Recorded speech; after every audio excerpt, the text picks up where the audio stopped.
காலையில கண்டிப்பா ஒரு வாழைப்பழமோ ஒரு கொய்யாப்பழமோ ஒரு ஆப்பிளோ எடுத்துக்கிறது, கண்டிப்பா சேர்க்க வேண்டியது முட்டை.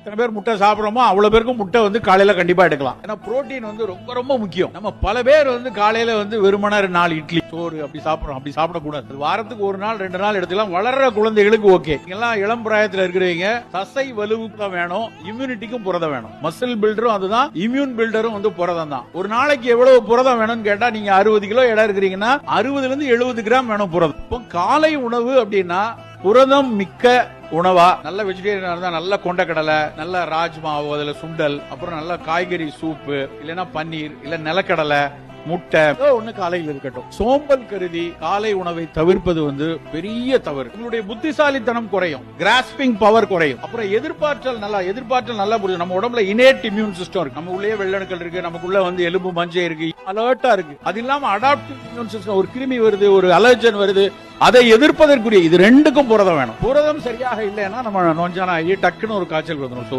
எவ்வளவுக்கு எவ்வளவு சத்தான உணவுகள், மரபு உணவுகள் முக்கியமோ அந்த அளவு நேரம் தவறாமல் காலை உணவு உங்களுக்கு மிக மிக முக்கியம்.